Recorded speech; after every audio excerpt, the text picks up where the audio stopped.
Hello बच्चों, welcome to my channel fundamental of mathematics by Dipesh Chaturvedi. आज हम लोग कुछ स्टार्ट करेंगे, कुछ बेसिक डेफिनेशंस। बेसिक डेफिनेशंस मतलब क्या हुआ, जैसे कि हम लोगों को सबसे पहले मैथ्स पे ज़रूरत पड़ती है, जिन पे कुछ नंबर्स के बारे में जानकारी इन्फॉर्मेशन होना बहुत ज़रूरी है कि नंबर्स होते क्या हैं एक्चुअल में। तो जिसमें सबसे पहले हम लोगों को जो पहला नंबर आता है वो है नेचुरल नंबर। नेचुरल नंबर्स क्या होते हैं? नेचुरल नंबर्स क्या होते हैं? एक्चुअली जनरली हम लोग देखते हैं 1 से स्टार्ट होते हैं जो numbers 1 2 3 4 up to infinity, these are natural numbers. Next आता है होल नंबर्स। जनरली इसे किससे रिप्रेजेंट करते हैं? नेचुरल नंबर्स को एन से। ये सबसे इंपॉर्टेंट चीज़ है कि सिंबल क्या होते हैं। सिंबल से हम नेचुरल नंबर्स को किससे रिप्रेजेंट करते हैं, होल नंबर्स को किससे रिप्रेजेंट करते हैं। बिकॉज अगर आप किसी भी कंपटीशन में बैठेंगे, एग्ज़ाम देंगे, तो सबसे ज़्यादा इंपॉर्टेंट चीज़ होती है जो है सिंबल। जनरली लिखा आता है X belongs to N, X belongs to Z, इस तरीके से। अब हमें सिंबल ही क्लियर नहीं है तो हम कभी भी एग्ज़ाम को क्लियर नहीं कर सकते। तो ये बेसिक डेफिनेशंस से ज़्यादा इम्पोर्टेंट ये है कि हम उन सिंबल को समझें जो सिंबल इसमें यूज़ होंगे। तो पहला आता है नेचुरल नंबर्स, जिस जनरली हम लोग एन से, कैपिटल एन से रिप्रेजेंट करते हैं। जितने भी नंबर्स होते हैं इन्हें हम कैपिटल से ही रिप्रेजेंट करेंगे। तो यहाँ पर पहला आता है कैपिटल एन। दूसरा होता है होल नंबर्स।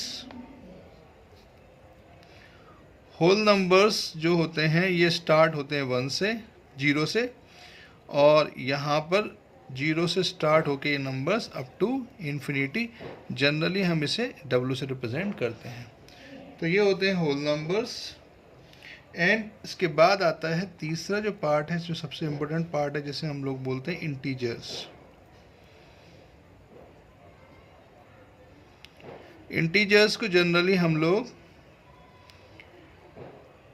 दो तरीके से रिप्रेजेंट करते हैं। या तो हम लोग जेड लिखते हैं इसको, या फिर इसे हम लोग आई लिखते हैं। इंटीजर्स को हम लोग टोटल 4 पार्ट्स में डिवाइड कर सकते हैं बेसिकली। एक होता है इसका सब पार्ट, मैं अगर कहूँ, इसका जो एक पार्ट होता है जिसे हम लोग बोलते हैं पॉजिटिव इंटीजर।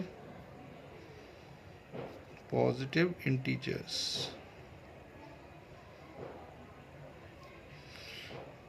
पॉजिटिव इंटीजर्स का मतलब होता है जो नंबर्स, इसका सिंपल सा मतलब होता है, अगर मैं हिंदी में बात करूं, धनात्मक पूर्णांक।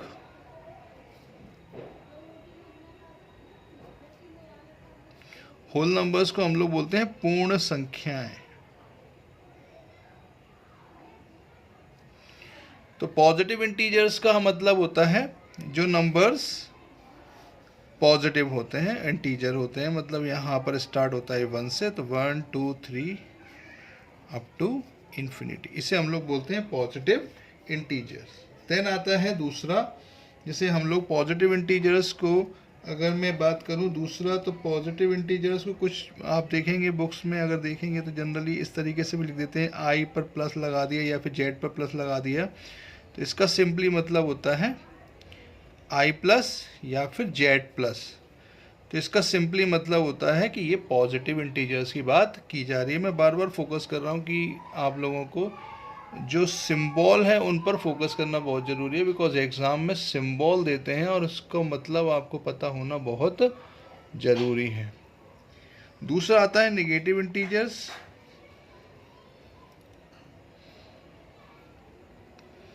नेगेटिव इंटीजर्स क्या होते हैं?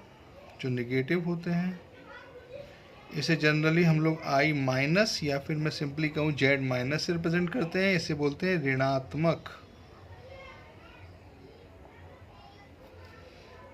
पूर्णांक। नेगेटिव इंटीजर्स क्या होते हैं? जो स्टार्ट होते हैं, अगर हम बात करें नेगेटिव नंबर्स की, तो ये स्टार्ट होते हैं माइनस इन्फिनिटी से, डॉट डॉट डॉट। अगर मैं बात करूँ तो ये -3 -2 -1, ये जनरली इस तरीके से लिखे जाते हैं। इसको हम लोग बोलते हैं नेगेटिव इंटीजर्स। और ये होता है पहला जो मैंने बताया, ये है पॉजिटिव इंटीजर। डॉटेड बना दें आप, इन्फिनिटी यूज़ कर लें, ये कोई ऐसे फ़र्क नहीं पड़ता है। ये मेरे पास नेगेटिव इंटीजर्स होते हैं। तीसरा जो इसका पार्ट आता है, जो बहुत इंपॉर्टेंट टर्म है, जिसे हम लोग बोलते हैं non negative integer. Non negative integers का मतलब क्या होता है? नॉन नेगेटिव इंटीजर्स के लिए जनरली हम लोग एक टर्म, जिसे मैं कहूँ, अगर मैं इसका बात करूँ तो अऋणात्मक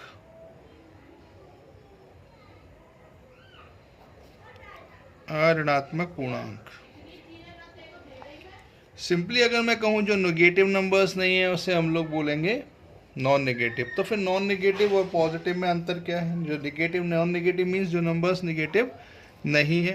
तो नॉन नेगेटिव नहीं है तो फिर वो क्या है? तो मैं उसे बोलूँगा पॉजिटिव है। पॉजिटिव है तो अगर पॉजिटिव और नॉन नेगेटिव की बात करें तो उसमें डिफरेंस क्या है? तो means positive and non negative का बेसिक डिफरेंस है। नॉन नेगेटिव मीन्स होता है positive integers including zero. Positive integers including zero. इसे हम लोग सिंपली अगर मैं लिखना चाहूँ तो मैं कैसे लिख सकता हूँ? जैसे हम लोग नॉन नेगेटिव इंटीजर्स की बात करूँ तो मैं कैसे लिख सकता हूँ? तो मैंने कहा जीरो से स्टार्ट हो सकता है, 0 1 2 3 अप टू ये नंबर्स। अगर हम ध्यान से इस नंबर्स को देखें तो ये होल नंबर्स कुछ दिखाई दे रहे हैं, तो इसे मैं इसको जनरली होल नंबर्स भी कह सकता हूँ, होल नंबर्स भी कह सकते हैं। अब आता है नेक्स्ट पार्ट, जिसे हम लोग बोलते हैं non positive. Non positive integers क्या होते हैं?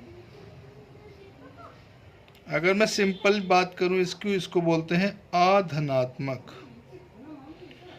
अधनात्मक का मतलब होता है ऐसे इंटीजर्स जो पॉजिटिव नहीं है। और अगर ये पॉजिटिव नहीं है तो इसका सिंपल सा मतलब क्या है? तो नॉन पॉजिटिव का मतलब हुआ integers means negative integers means धनात्मक नहीं है तो पॉजिटिव नहीं है। पॉजिटिव मीन्स क्या हुआ? Integers including zero. Positive means जो negative integers including zero. Negative integers including zero, इसको हम लोग इस तरीके से बोलते हैं। जैसे हम लोग इसमें मैं सभी नेगेटिव इंटीजर्स ले लूँगा। अगर मैं इसको सिंपली लिखने की कोशिश करूँ तो मैं कैसे लिख सकता हूँ? डॉटेड लाइन बनाएंगे, नेगेटिव इंटीजर्स इंक्लूडिंग जीरो। तो ये कुछ इस तरीके से इसको बोलते हैं हम लोग नॉन नेगेटिव इंटीजर्स। तो इस तरीके से मैंने आप लोगों को इंटीजर्स के बारे में बताया। नॉन नेगेटिव इंटीजर्स क्या होते हैं? मतलब इंटीजर्स टोटल 4 टाइप के होते हैं, जिसमें सबसे पहला आता है पॉजिटिव इंटीजर, दूसरा आता है नेगेटिव इंटीजर, तीसरा आता है नॉन नेगेटिव इंटीजर्स और चौथा आता है non positive integers. Non positive का मतलब जो पॉजिटिव नहीं होते। तो ऐसे नंबर्स को हम लोग बोलते हैं नॉन, जो नंबर्स नेगेटिव मतलब negative including zero, then non positive, positive including zero means non negative. तो इस तरीके से हम लोग इसको पूरी तरीके से डिवाइड कर सकते हैं। इंटीजर्स को टोटल 4 पार्ट्स में डिवाइड कर सकते हैं। नेक्स्ट जो टर्म हमें क्लियर होनी चाहिए वो होता है, सबसे इम्पोर्टेंट एक और टर्म आती है जिसे हम लोग जनरली बोलते हैं rational numbers.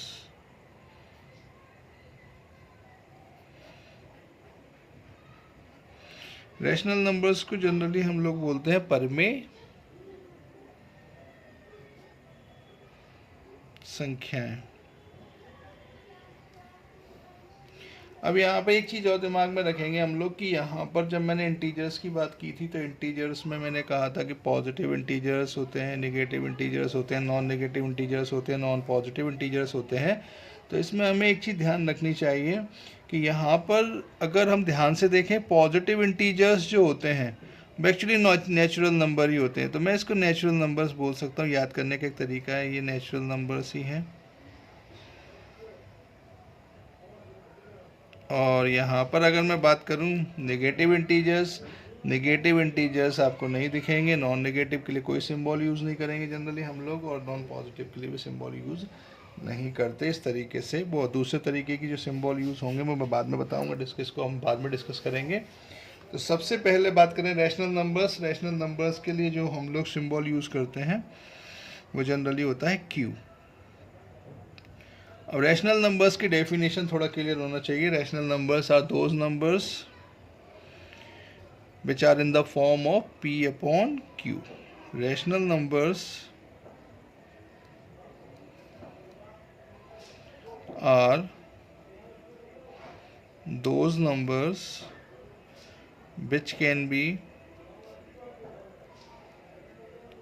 expressed in the form of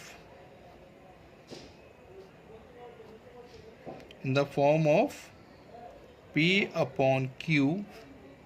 इसमें सबसे इम्पोर्टेंट टर्म आती है जिसे हम लोगों को बहुत ध्यान रखना पड़ता है। Rational numbers are those numbers which can be express in the form of p upon q। Rational numbers क्या हैं? रैशनल नंबर्स वो नंबर्स हैं जिन्हें हम लोग जनरली p अपॉन q के रूप में कंपल्सरी, मतलब जनरली p अपॉन q के रूप में एक्सप्रेस कर सकते हैं, लेकिन इसमें कंपल्सरी टर्म है where p and q both are integers and सबसे इंपॉर्टेंट चीज and q must be non zero. हम पूरे मैथ्स में एक चीज पढ़ते हैं जिसे हम लोग बोलते हैं डिनोमिनेटर कभी भी जीरो नहीं होगा। डिनोमिनेटर पर हम लोगों को सबसे पहले फोकस करना जरूरी है कि डिनोमिनेटर कभी भी जीरो नहीं हो सकता है, और ये चीज़ हमें दिमाग में रखनी भी चाहिए कि डिनोमिनेटर कभी भी जीरो नहीं होगा। इट मीन्स अगर मैं कभी भी कोई नंबर्स लिखता हूँ, जैसे कि मैंने फॉर एग्जांपल लिखा कि सिंपली दिमाग में आता है, जैसे मैंने 1/2, 3/2, 5/2, इस तरह से हम कोई भी नंबर लिखते हैं तो इसमें कंडीशन ये है कि p and q both are integers होने चाहिए, यानी डिनोमिनेटर और न्यूमिनेटर दोनों पार्ट इंटीजर्स होने चाहिए, और डिनोमिनेटर कभी भी जीरो नहीं होना चाहिए। इस टाइप के जितने भी नंबर्स होते हैं उन्हें हम लोग जनरली जो बोलते हैं वो बोलते हैं p rational numbers. All integers are rational number. अगर मेरे दिमाग में सबसे पहली चीज आएगी तो मैं क्या बोलूँगा? All integers are rational number. जितने भी दुनिया में इंटीजर्स होते हैं उसे हम लोग क्या बोलते हैं? Rational numbers.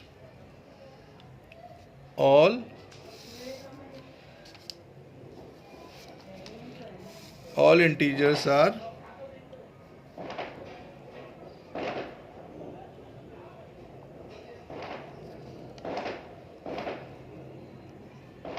Rational numbers.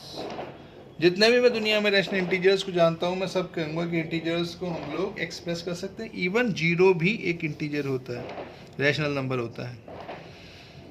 Zero is also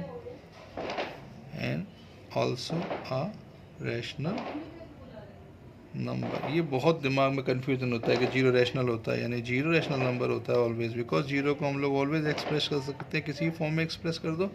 0/1 always p upon q form है। 22/7 मेरे दिमाग में सबसे पहले एग्जांपल आता है 22/7, बिकॉज हम लोग जनरली जानते हैं p pi is an irrational number. अगर पाई इरेशनल है तो 22/7 पे एक्चुअली में होता ये पाई की अप्रॉक्स वैल्यू जो 22/7 होती है, तो एग्जैक्ट नहीं है ये वैल्यू। तो 22/7 because p and q both are integers and q non zero की फॉर्म में है, तो यानी ये भी एक रैशनल नंबर होता है। तो दुनिया में इस तरीके के जितने नंबर होते हैं ये रैशनल नंबर होते हैं। दूसरा, अगर मैं बात करूं नंबर्स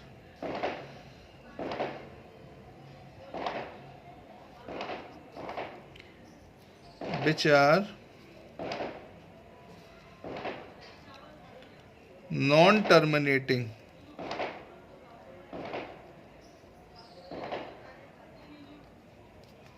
बट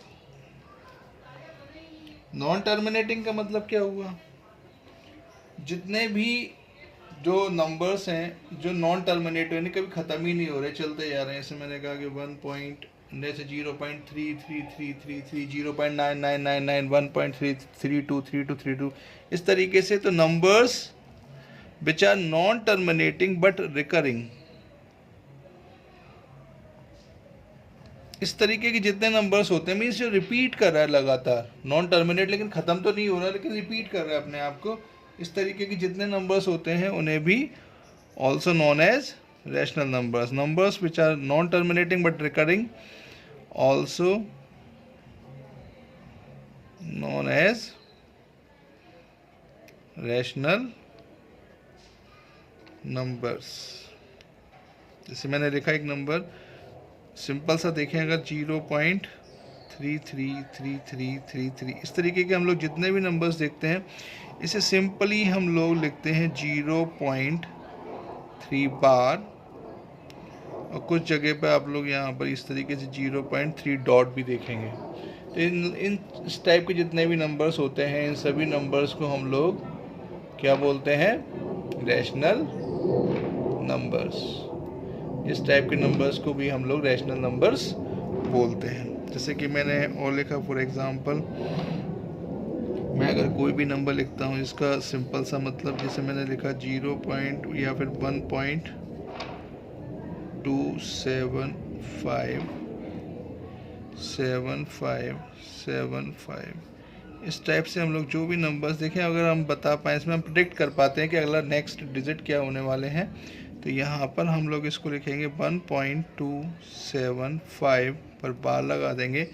इस टाइप के जितने भी नंबर्स होते हैं इन्हें हम लोग रैशनल नंबर बोलते हैं। तो numbers which are non terminating but recurring in nature also known as rational numbers. अक्सर एग्जाम में एक क्वेश्चन आता है इस टाइप के, इस कंडीशन पर मेरे दिमाग में बहुत बढ़िया क्वेश्चन आता है। जैसे मैंने कहा कि 0.3 बार दिया हुआ है, जैसे एक क्वेश्चन आएगा तो आपको एग्ज़ाम में बहुत जनरली बहुत एग्ज़ाम में पूछा जाता है कि 0.3 बार देते हैं वो लोग एग्ज़ाम में, और वो कहते हैं express in the form of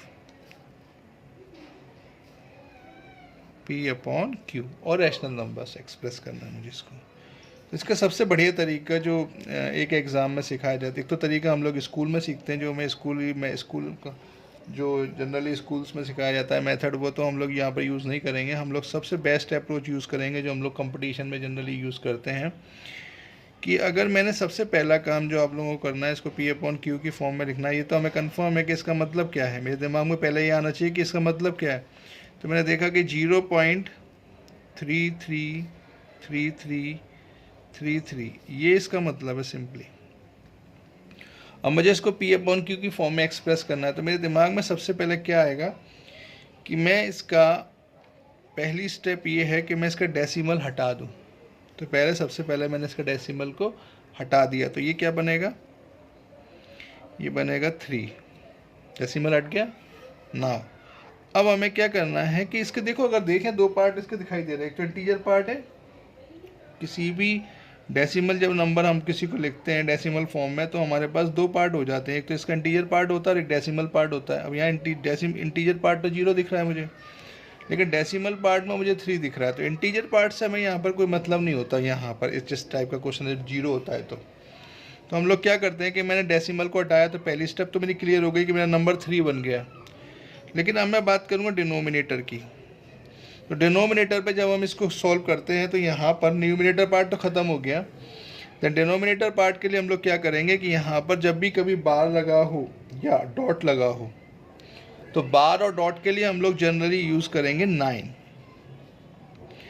generally ना कहें, मैं ऑलवेज कहूँगा, हम लोग जब भी बार और डॉट होगा तो हम लोग ऑलवेज यूज़ करेंगे 9। तो मैंने यहाँ पर इसके लिए यूज़ किया 9, क्योंकि यहाँ पर एक डिजिट पर ही बार लगा हुआ है। तो अगर मैं इसको सॉल्व करूँ तो ये मेरा बन गया 1/3। यानी कभी भी किस टाइप का कोई भी क्वेश्चन हो, 1/3 को आप कैलकुलेटर से सॉल्व करिए, ऑलवेज वैल्यू आएगी 0.33333333। यानी ये सबसे बेस्ट अप्रोच है इस टाइप के क्वेश्चन को सॉल्व करने की। मैं एक एग्जांपल और कराता हूँ इसी टाइप का। सपोज करें मैंने एक एग्जांपल लिखा 0 पॉइंट, या फिर मैं लिखता हूँ 1.23, और मैंने यहाँ पर सपोज करिए मैंने यहाँ पर बार लगा दिया। अब इसका सिंपल सा मेरे दिमाग में पहले तो ये आना चाहिए कि इसका मतलब क्या है। तो मेरे दिमाग में इसका आएगा, इसका मतलब होता है 1.23333, ये मेरा इसका मतलब होता है। मुझे इसको P/Q की फॉर्म में एक्सप्रेस करना है। तो सबसे पहले मैं क्या करूँगा कि इसका डेसिमल हटाऊँगा। मुझे अब यहाँ पे इंटीजर मुझे 1 दिया हुआ है, लेकिन मुझे इससे कोई प्रॉब्लम नहीं है। मुझे इंटीजर हो चाहे डेसिमल 0 हो इंटीजर या फिर 1 हो, इससे मुझे कोई फ़र्क नहीं पड़ता। 2 3, तो मैंने सबसे पहले इसकी स्टेप में क्या हटाया, डेसिमल को रिमूव कर दिया। तो डेसिमल अगर मैंने हटा दिया तो ये बन जाएगा 1 2 3। अब यहाँ पर प्रॉब्लम ये है कि इस टाइप के केस को जब भी हम सॉल्व करते हैं तो मेरे दिमाग में सबसे पहले क्या आना चाहिए कि यहाँ पर 2 डिजिट ऐसे हैं जहाँ पर बार नहीं है, 1 डिजिट ऐसा है जिस पर बार है। तो जिस पार्ट पर बार नहीं है उस पार्ट को हमें यहाँ पर माइनस करना होता है पहली। दूसरा स्टेप, इस टाइप के क्वेश्चन में कोई दिक्कत नहीं होती, बिकॉज यहाँ पर अगर मैं माइनस करूँगा अभी तो क्या करना है, 0 माइनस करना है, तो कोई फ़र्क आना नहीं है। तो 0 को तो इम्पोर्टेंस नहीं होता। लेकिन यहाँ पर अगर मैं देखूँ तो यहाँ पर मेरे पास 2 डिजिट ऐसे हैं जिन पर बार नहीं है, तो मैं यहाँ से इसको रिमूव करूँगा, मतलब इसको माइनस करूँगा। तो ये मेरा जो पार्ट हुआ ये मेरा न्यूमरेटर पार्ट हो गया। अब मुझे डिनोमिनेटर पार्ट की बात करनी है। तो मैंने डिनोमिनेटर पार्ट के लिए क्या किया, सबसे पहले अब मुझे इंटीजर पार्ट को भूल जाना है, यानी इंटीजर पार्ट का काम ख़त्म हो गया। अब मैं सिर्फ डेसिमल पार्ट की बात करूँगा। तो डेसिमल पार्ट पर 1 डिजिट ऐसा है जिस पर बार है। तो मैंने पहले ही बताया कि जिस डिजिट पर बार होगा उसके लिए हम लोग यूज़ करेंगे 9। लेकिन अब 1 डिजिट ऐसा भी है डेसिमल के बाद जिस पर बार नहीं है, तो उसके लिए हम लोग ऑलवेज यूज़ करेंगे 0। तो सिर्फ हमें 2 डिजिट यूज़ करने हैं, बार के लिए 9 और जिस पर बार नहीं है उसके लिए 0। तो अब अगर इसको आप सॉल्व करते हैं तो ये मेरा अप्रॉक्स आएगा 121, यानी कि ये हो जाएगा 111/90।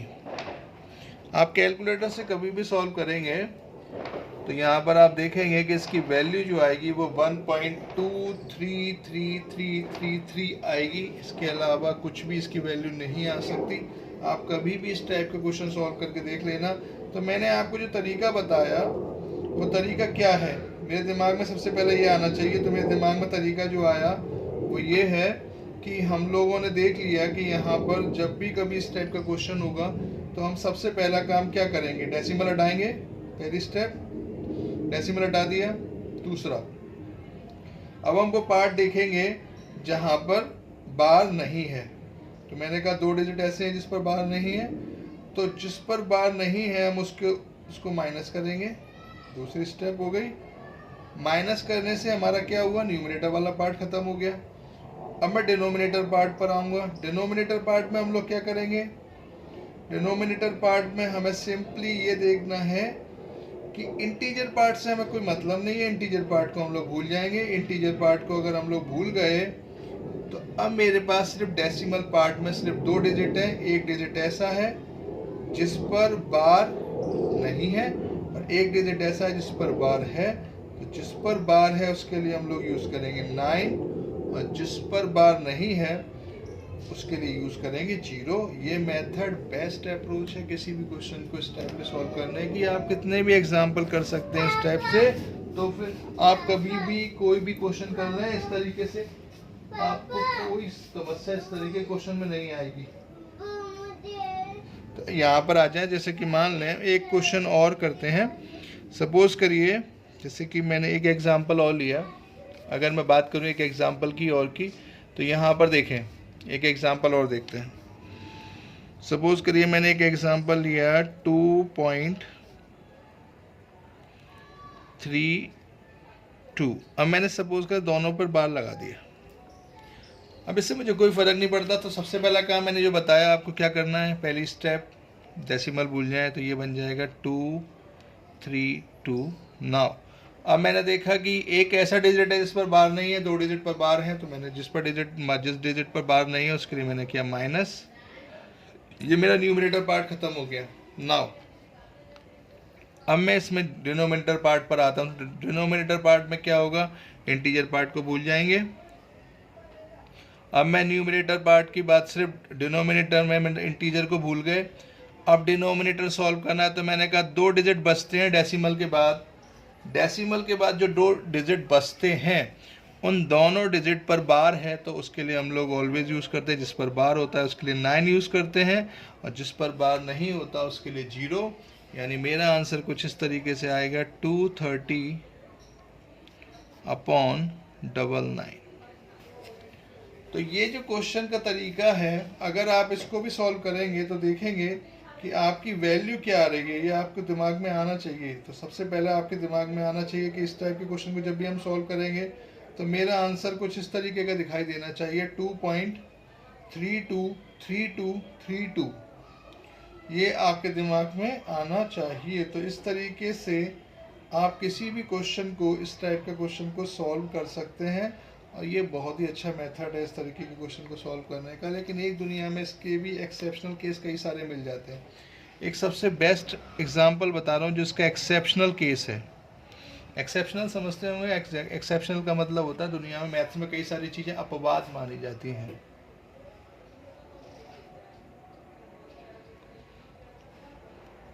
जिनको एक्सेप्शनल केस बोला जाता है।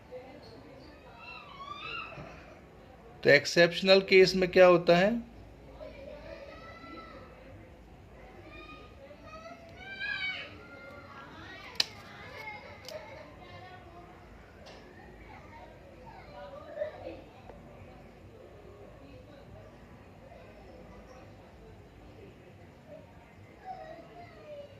एक्सेप्शनल केस की कहानी क्या है। जैसे कि मान लें एक क्वेश्चन में लेता हूं 0.9 बार। अब इसका मतलब क्या है, इसका मतलब है 0.9999। इसको सॉल्व करने पर ये आना चाहिए। लेकिन जब मैं इसका किसी मेथड को इसको सॉल्व करता हूँ तो वैल्यू क्या आती है। सपोज करने पहले सबसे पहले देखा मैंने डेसिमल हटाया तो ये आएगा 9। न्यूमरेटर पार्ट खत्म हो गया बिकॉज यहाँ पर इंटीजर पार्ट तो 0 है, तो माइनस करने से कोई फ़ायदा है नहीं, तो इसलिए यहाँ पर हम छोड़ देंगे। अब आ जाओ डिनोमिनेटर पार्ट पर। डिनोमिनेटर पार्ट पर मैंने कहा इंटीजर पार्ट से तो मुझे वैसे भी कोई मतलब नहीं होता, मैंने छोड़ दिया। तो अब मैंने कहा कि यहाँ पर डेसिमल के बाद 9 दिया हुआ है, एक ही इंटीजर है, और जब इंटीजर एक मतलब एक ही मेरे पास डिजिट हो तो उस डिजिट के लिए हम लोग क्या यूज़ करते हैं, जिस पर बार लगा है उसके लिए हम लोग यूज़ करते हैं ऑलवेज 9। तो यानी कि यहाँ पर अगर मैं इसको सॉल्व करूँ तो वैल्यू आएगी 1, जबकि अप्रॉक्स वैल्यू मतलब हमारे पास जो रिजल्ट आना चाहिए था वो है 0.99999। तो ये दुनिया में कुछ एक्सेप्शनल केसेस हैं जिनको मैथ्स को एक्सेप्ट करना पड़ता है।